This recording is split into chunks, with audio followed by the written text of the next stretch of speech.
विशेष कार्यक्रमात आज आपण आढावा घेणार आहोत पुणे महानगरपालिकेचा।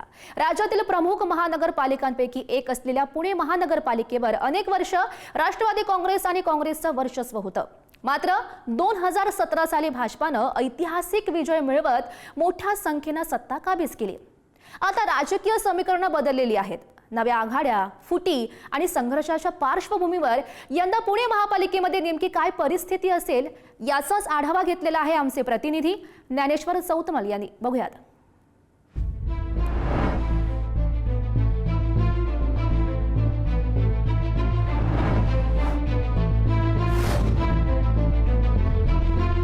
नमस्कार, मी ज्ञानेश्वर चौतमल। पुढारी न्यूजच्या गुलाल महापालिकांचा या विशेष कार्यक्रमात तुम्हा सगळ्यांचं स्वागत। राज्यातल्या महत्त्वाच्या महानगरपालिकांपैकी पुणे महानगरपालिका ही अत्यंत महत्त्वाची महानगरपालिका आहे।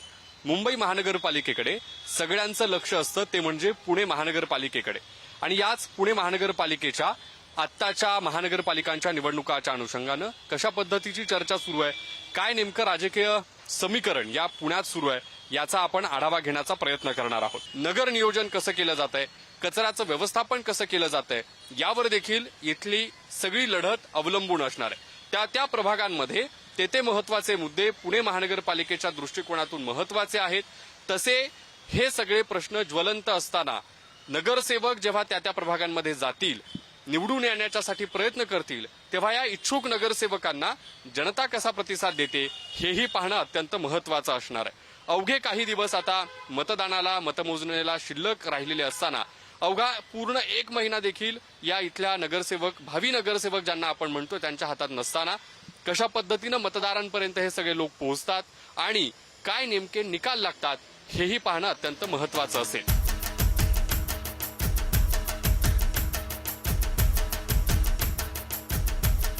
पुणे महानगरपालिकेची वेगवेगळे पक्ष तयारी करतायत, भाजपचे नेते आपल्या सोबत आहेत। कशा पद्धतीनं वातावरण तुम्हाला दिसतं यंदा, आणि पुणे महानगरपालिका भाजपसाठी का महत्त्वाची वाटते? पुणे महानगरपालिका ही राज्याची एक प्रमुख महानगरपालिका आहे, आणि सगळ्यात जास्त शहरीकरण जर का होऊ घातलंय आणि शहर वेगाने वाढतंय तर ते शहर आहे पुणे शहर। आणि त्यामुळं आणि ह्या शहरात भारतीय जनता पार्टीचं एक भक्कम अशी यंत्रणा आहे। 105 नगरसेवक आहेत, 6 आमदार आहेत, 3 मंत्री आहेत। एक मोठं संघटनात्मक जाळं या भारतीय जनता पार्टीचं या शहरात आहे, आणि त्यामुळे ही निवडणूक निश्चितपणे महापालिकेची निवडणूक असल्यामुळं, कार्यकर्त्यांची निवडणूक असल्यामुळं, जनतेची निवडणूक असल्यामुळं ती तेवढी महत्त्वाची आहे। आणि त्यातून एक मोठं काम भारतीय जनता पार्टीने या शहरात उभं केलं आहे। म्हणजे तुम्ही जर का आज शहरात फिरलात तर सर्व दूर मोठमोठे प्रकल्प हे चालू आहेत। मग नदी सुधारसारखा प्रकल्प असेल, मेट्रो बघा तुम्ही, आज खडकवासले ते वाघोली गेली आहे, हिंजवडी ते शिवाजीनगर चालू होती आहे, मेट्रो लाईन्स मोठ्या होत आहेत, रिव्हरफ्रंट होत आहे, नदी शुद्धीकरणाचे प्रकल्प मोठे होत आहेत, 60 नवीन टाक्या बांधून झाल्या, 32 टाक्या भविष्यात येणार आहेत, 1500 आधी आता 1000, 2500 बसेस येत आहेत। ह्या सगळ्या शहराच्या विकासात भारतीय जनता पार्टीच्या नेतृत्वाने खूप मोठी भर या ठिकाणी घातली, आणि त्याचे परिणाम या शहरात दिसत आहेत। अनेक फ्लायओव्हर्स आहेत, अंडरपास आहेत, कात्रज कोंढवा रस्त्यासारखा एक विषय, त्याला निधी लागत होता तो दिला, चांदणी चौकसारखा एक मोठा प्रकल्प केंद्राने तयार करून या शहराला दिला। किती सांगू मी तुम्हाला, 1 तास तुम्हाला या प्रकल्पांबद्दल सांगू शकतो। 50,000 कोटी रुपयांचे प्रकल्प आज पुणे आणि पुण्याच्या अवतीभोवती फिरतात। विमानतळाचा प्रश्न मुरलीधर अण्णांच्या नेतृत्वाखाली या ठिकाणी सुटला आहे। अनेक केंद्राचे निधी योजना मुरली अण्णा या शहराला आणत आहेत, आणि मग या बेसवर जर का 105च्या आम्ही 125 होऊ नाही शकलो तर आम्ही कुठंतरी कमी पडतोय का काय, अशी भावना नेतृत्वाची आणि कार्यकर्त्यांची होईल। आणि त्याचमुळं अत्यंत ताकदीने भारतीय जनता पार्टी ही निवडणूक लढते।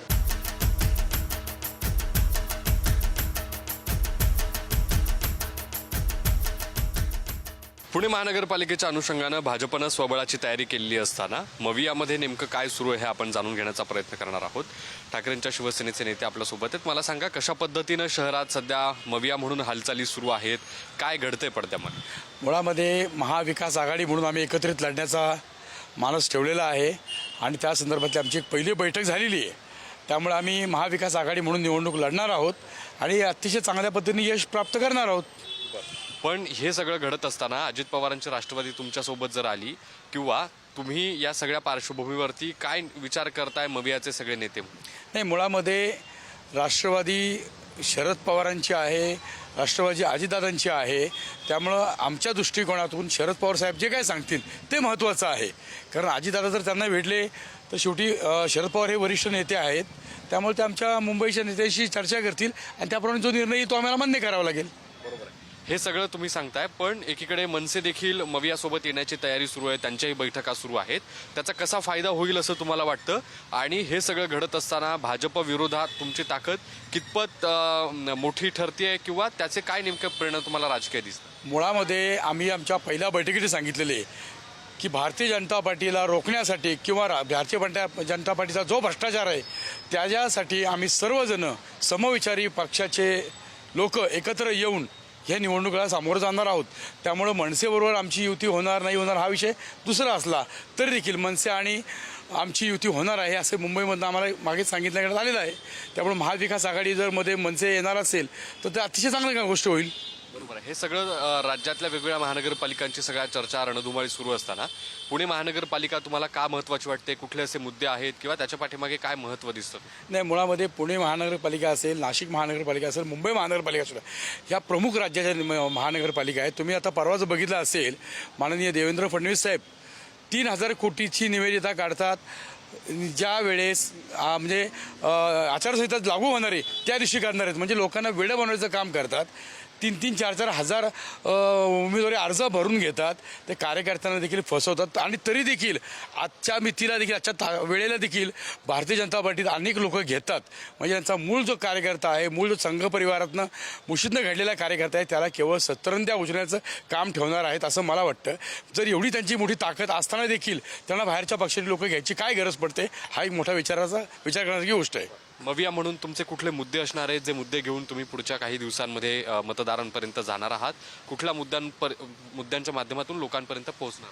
मुळामध्ये बघा, पुण्याची डेव्हलपमेंट काँग्रेस असेल, त्यावेळेचं युती सरकार असेल, ह्यांच्या माध्यमातून झालेली आहे. मेट्रो काल यांनी स्वप्न बघितलं, आज झाली अशी नाही आहे. ह्याचा DPR कधी झाला हाही बघितणं गरजेचं आहे. आज लोकांना काय झालं, नारळ फोडणारा माणूस दिसतो पण तो नारळाचं झाड लावणारा माणूस आजपर्यंत दिसलेला नाही आहे. पुण्याचा विकास तेच झाला. आज नदी सुधारणा योजना काय झालं आहे? आज नदी बघितली तर गटारगंगा झालेली आहे. या मुळामुठा नदीमध्ये अक्षरशः ड्रेनेजचं पाणी होतं आहे. स्विचचं काय झालेलं आहे? ह्यांनी 24/7च्या काम करणार होते त्याचं काय झालेलं आहे? म्हणजे केवळ लोकांना भुलवायचं, नवीन नवीन योजना दाखवायच्या पण त्या अंमलात आणायच्या नाहीत. एखादा ठेकेदार नेमायचा, त्याच्याकडनं असणारी टक्केवारी घ्यायची आणि हीच टक्केवारीचा वापर करून मतदारांना भुलवायचं आणि लोकांना अक्षरशः वेडे केलेले यांनी. म्हणजे आपण ज्या पत्रकार संघाच्या जवळपास उभे आहोत, जवळ असणारा लोकमान्य नगरसारखा विषय जो आहे त्या लोकमान्य नगरच्या विषयामध्ये त्या लोकांनी कसं राहावं, कोणता बिल्डर घ्यावा ह्याची देखील बंधन त्यांच्यावरती येतं आहे. ह्याच्यासारखी शोकाकुल वातावरण या पुणे शहरात आज ताकद झालेलं नाही आहे. अडचणी भरपूर आहे पण काय उपयोग काय सांगून नेत्यांना? समस्या भरपूर आहेत. अहो, झोपडपट्ट्यांमध्ये फिरून बघा म्हणून नेत्यांना, तेव्हा त्यांना कळलं झोपडपट्टीच्या लोकांची काय परिस्थिती आहे काय नाहीये. गरिबांचं धान्य बंद करून सगळे आपापले नेते लोक आपापले घरं भरतात. ते माझी एवढीच एक अपेक्षा आहे की जेवढे पण लोकप्रतिनिधी आहेत त्यांनी लोकांचे जे सर्व कामे आहेत ते कंप्लीट केले पाहिजे. जसे की रोड चांगले दिले पाहिजेत, पाणी मिळालं पाहिजे लोकांना टाइम टू टाइम आणि स्वच्छ पाणी मिळालं पाहिजे. अपघात भरपूर आहेत. रोजचे नगर हवेला 2 ते 3 ॲक्सिडेंट होतात. बायपास असेल, चंदननगर असेल, प्लस अजून काय हडपसर वगैरे आहेत त्या नगर रोडला भरपूर ॲक्सिडेंट होतात. 2017च्या आधी म्हणजे जेव्हा आमच्या इथे बाळासाहेब बोडके म्हणून नगरसेवक होते तेव्हापर्यंत आम्हाला कधी पाण्याचा प्रॉब्लेम झाला नाही.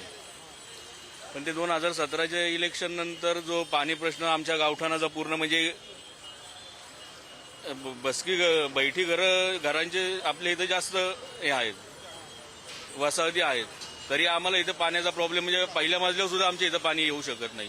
इतका प्रॉब्लेम झाला आहे. म्हणजे 2017 नंतर ऍक्च्युली हे इलेक्शन झाल्यानंतरचा हा प्रॉब्लेम आहे. तर आम्हाला म्हणजे महत्वाचा म्हणजे पाणी प्रश्नच आहे आमच्या गावठाणाचा.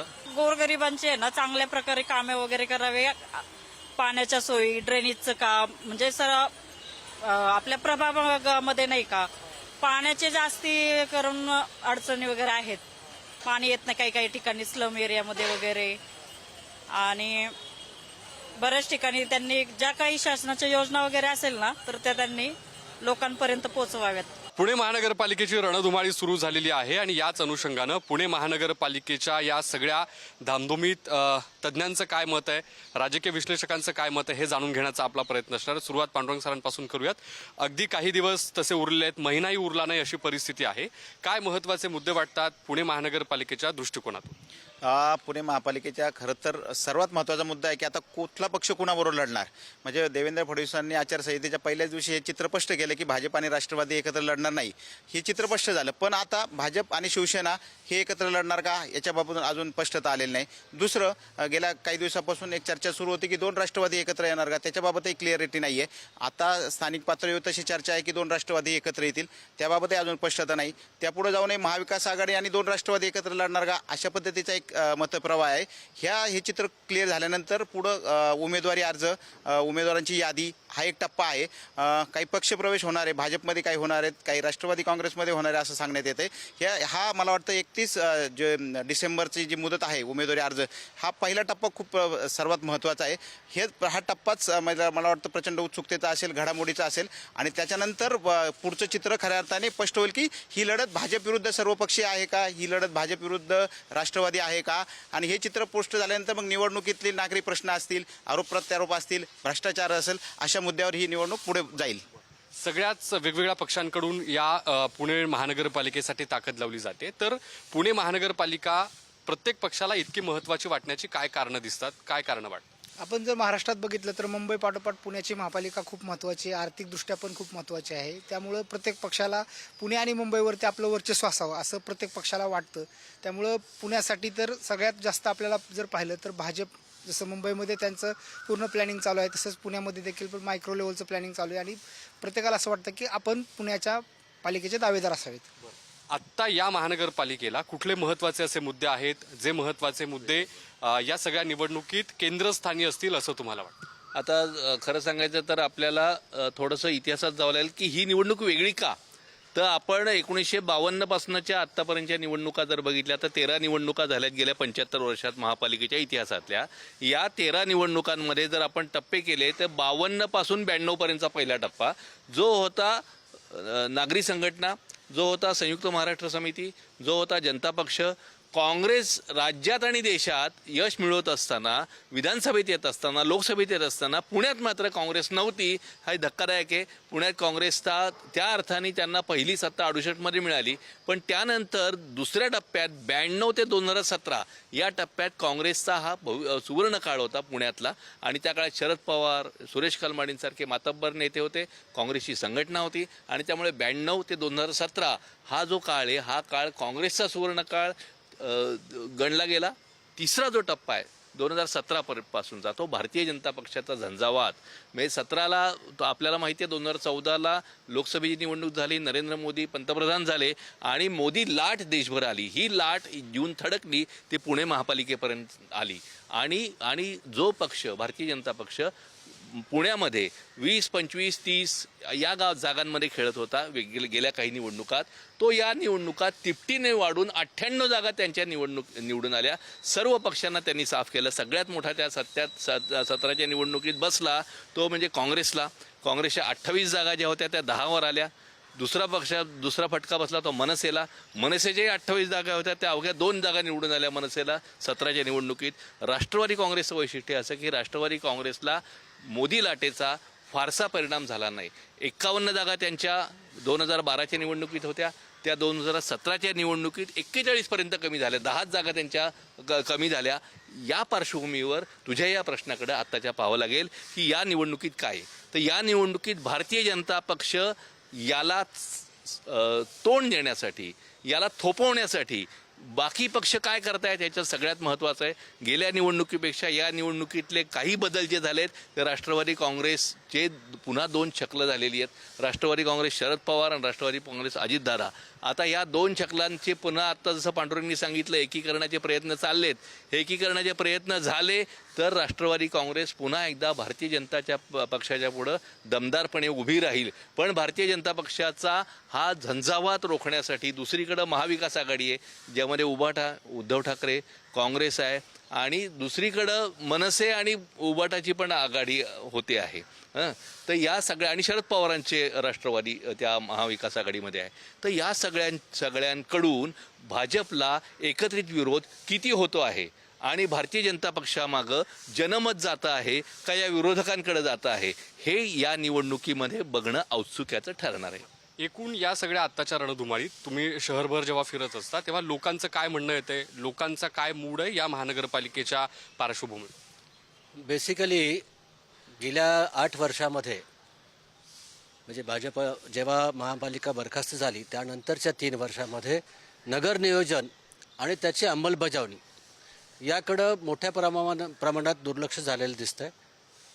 जे काही धोरणं ठरवली त्या धोरणांची अंमलबजावणी झाली का, त्यानुसार कामं झाली का याच्याकडं नागरिकांचं मतदारांचं लक्ष लागलेलं आहे आणि हा प्रश्न यावेळेस अतिशय कळीचा ठरणार आहे आणि विरोधक प्रामुख्याने त्या प्रश्नावरच जोर देणार आहेत. आणि वस्तुस्थिती आहे की जेव्हा FSIची धोरणं बदलली, मेट्रो सिटी जेव्हा झाली त्यावेळी 4 FSI झाला, त्याच्यामुळे निर्माण झालेले प्रश्न, त्याच्यामुळे झालेल्या गगनचुंबी इमारती आणि त्याच्यासाठी पुरेसे रस्ते आहेत का, रस्त्यावरची वाहतुकीची म्हणजे वाढती वाहन संख्या त्याच्यासाठी पुरेसे रस्ते आहेत का, पाण्याचं नियोजन आहे, कचऱ्याचं नियोजन आहे, कचरा निर्मूलनाचे प्रश्न आहेत आणि हे सगळे प्रश्न या निवडणुकीच्या निमित्ताने पुन्हा एकदा ऐरणीवर येत आहेत आणि विरोधक त्याचा पुरेपूर फायदा घेत आहेत. आणि सगळ्यांचेच पुणेकरांच्या दृष्टीने खरंच हे प्रश्न आता खूप महत्त्वाचे झालेत. तर ते सोडवण्याचं जे कौशल्य आहे ज्याच्याकडे आहे अशांकडे लोकांचा कल झुकेल असं एकूण चित्र दिसतंय. एक शेवटचा राऊंड आपण प्रत्येकाला महत्त्वाच्या या शहरातल्या 5 मुद्द्यांवरती जर बोलायचं झालं तर ते कुठले मुद्दे असणार आहेत विचार. सगळ्यांना कॉमन प्रश्न आहे. तुम्हाला काय वाटतं या पार्श्वभूमीवरती महानगरपालिकेच्या निवडणुकीच्या तोंडावरती कुठले 5 असे महत्त्वाचे प्रश्न आहेत, 5 असे महत्त्वाचे मुद्दे? पुण्यात सर्वात महत्त्वाचा मुद्दा म्हणजे आता रोज प्रत्येक पुणेकराला जो फेस करावा लागतो ते पुण्यातली वाहतूक कोंडी. पुण्यातली सार्वजनिक वाहतूक व्यवस्थेची पूर्णपणे वाट लागलेली आहे. त्याच्याबाबत कुठल्याच राजकीय पक्षाने ठोस भूमिका घेतली नाही, त्यामुळे आज हा प्रश्न निर्माण झाला आहे. दुसरा 5 मी सांगू ना तर वाहतुकीचा प्रश्न आहे. त्याच्या पाठोपाठ पुणेकरांच्या दृष्टीने दुसरा जिव्हाळ्याचा महत्त्वाचा म्हणजे पुण्यातली गुन्हेगारी, कोयता गँग असेल जे आपण सातत्याने बघतो. पुण्यातल्या ज्या काही घटना घडल्यात म्हणजे अगदी नॅशनल लेवलच्या क्राईमच्या घटना पुण्यात घडल्यात, हा एक पुणेकरांचा प्रश्न आहे. पुणेकरांच्या दृष्टीने पाण्याचा प्रश्न फार महत्त्वाचा आहे. शहरातल्या काही भागात मुबलक प्रमाणात पाणी मिळत असेल तरी समाविष्ट गावात पाण्याचा प्रश्न मोठा आहे. चौथा प्रश्न म्हटलं तर पुणे महापालिकेत 34 गावांचा समावेश गेल्या 8-9 वर्षात झालेला आहे. एकेकाही शहर आपण स्मार्ट सिटी म्हणून बघतोय, पण जर या उपनगरातले जर अवस्था बघितली तर नागरिकांना पायाभूत सोयीसुविधांसाठी झगडावं लागतंय. म्हणजे ग्रामपंचायत बरी होती अशी अवस्था इथली झाली आहे. पुणे महापालिकेचा कचऱ्याचाही प्रश्न आहे. शहर वाढले पण कचऱ्याची प्रक्रिया हा प्रश्न गेल्या अनेक वर्षापासून प्रलंबित आहे, अजूनही त्याच्यावर तोडगा निघालेला नाही. असे काही महत्त्वाचे प्रश्न आहेत की ज्याच्या पुणेकरांना म्हणजे त्याच्यातून समाधानच मिळालेलं नाही आहे. कुठल्या प्रश्नांच्या भोवती ही निवडणूक फिरेल असं तुम्हाला वाटतं? पांडुरंगने जसं सांगितलं तर सर्वात महत्त्वाचा प्रश्न आहे की वाहतुकीची कोंडी. वाहतुकीला खूप पुणेकरांना सामना करायला लागतोय की एक म्हणजे 8 किलोमीटरच्या प्रवासासाठी जवळजवळ अर्धा तास पाऊण तास वाहतुकीचा त्रास सहन करावा लागतो. एवढंच नाही तर सणासुद्धा असेल तर त्यावेळेस तर पुणेकरांनी बाहेरच पडू नये अशी परिस्थिती पाहायला मिळते. हा एक खूप महत्त्वाचा मुद्दा आहे. दुसरी गोष्ट पुण्यातल्या ज्या जागा होत्या काही ट्रस्टच्या वगैरे ती चोरणारी एक टोळी पुण्यामध्ये फिरताना सातत्याने दिसते. त्यामुळं त्या जागा सुरक्षित नाही शासनाच्या ज्या जागा पुण्यातल्या ज्या आहेत महत्त्वाच्या जागा. तर हे 2 मुद्दे मला खूप महत्त्वाचे वाटतात. तुम्हाला काय वाटतं कुठले मुद्दे आहेत ज्या मुद्द्यांच्या भोवती ही निवडणूक फिरणार? आता पांडुरंग आणि दिगंबरनी जे मुद्दे सांगितलेले आहेत ते प्रमुख महत्त्वाचे मुद्दे आहेत, पण त्याच मुद्द्यांमध्ये मी थोडीशी वेगळी मांडणी करतो. त्या मुद्द्यांची उत्तरं काय म्हणजे प्रश्न आहेत, वाहतुकीचा प्रश्न आहे पण उत्तर काय? उत्तर सार्वजनिक वाहतूक व्यवस्थेचा अभाव. आणि सार्वजनिक वाहतूक व्यवस्थेचा अभाव आहे. सार्वजनिक वाहतूक व्यवस्था उभारली पाहिजे, बस सेवा इथली मजबूत केली पाहिजे आणि मेट्रो आणि बस सेवा आणि या सगळ्याची जोड त्याला द्यायला पाहिजे. हा पहिला सगळ्यात महत्त्वाचा मुद्दा, सार्वजनिक वाहतूक व्यवस्था मजबूतीकरण. दुसरा महत्त्वाचा मुद्दा या शहरामध्ये जो आहे तो शहर नियोजन. हे बघा, शहराचं नियोजन जे आहे ते फक्त पुणे जे आहे फक्त पेठांपुरतं पुणे नाही आहे. पुणे जे आहे ते फक्त जुन्या हद्दीपुरतं पुणे नाही आहे. पुणे जे आहे ते 33 गावं आणि जुन्या हद्दीवर पुणे नाही आहे. पुणे हे आता PMR म्हणजे पुणे महानगर म्हणून पुण्याचं जे नियोजन करायचं आहे ते पुणे आणि त्याच्या भोवतीची 800 गावं ही डोळ्यासमोर ठेवून नियोजन करायचं. दुर्दैवानं ते होत नाही. नियोजन होतं की फक्त पेठांमधलं होतं, नियोजन होतं थोडंसं उपनगरांमधलं बोललं जातं. या PMRचं नियोजन केलं पाहिजे. त्या PMRDAचा आराखडा जो आहे तो पुणे पिंपरी महापालिका आणि या सगळ्या 800 गावांचा जो आहे हा आराखडा चांगल्या अर्थी जर राबवला तर पुण्यामध्ये होणारी आज लोकांची जे केंद्रीकरण आहे हे केंद्रीकरण कमी केलं की सगळे प्रश्न सुटणार आहेत. वाहतुकीची कोंडी का होते? लोकसंख्येचं केंद्रीकरण आहे. आज विकेंद्रीकरण करणारा हा आराखडा जो आहे आराखडा मंजुरीच्या पातळीवर पुन्हा रद्द झाला आणि दुर्दैवानं पुढं अजून काही झालेलं नाही आहे. वेगवेगळे आराखडे बनवण्याचं काम चालू आहे. हा मोठा प्रश्न आहे. पण पुढचा प्रश्न घेतो कचऱ्याचा प्रश्न जो आहे की आपण बघतो कचरापेट्या शून्य कचरा असा सगळ्या घोषणा झाली आणि कचरापेट्या काढून टाकल्या. कचरापेट्या काढल्या पण पुणेकर त्याच जागी कचरापेट्या आहेत असं समजून तिथं कचरा टाकतायत.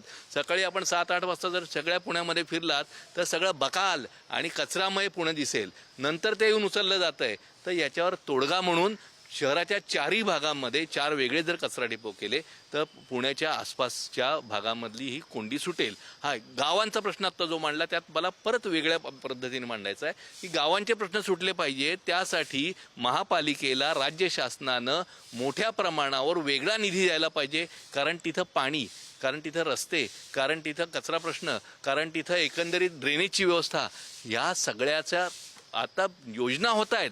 पण त्या योजनांना गती देणं, इंटिग्रेटेड एकात्मिक असं ठोस तिथं योजना आखणं आणि अंमलबजावणी करणं यासाठी काही 1000 कोटी लागणार आहेत. त्या गावांचा एक वेगळा प्लॅन केला पाहिजे.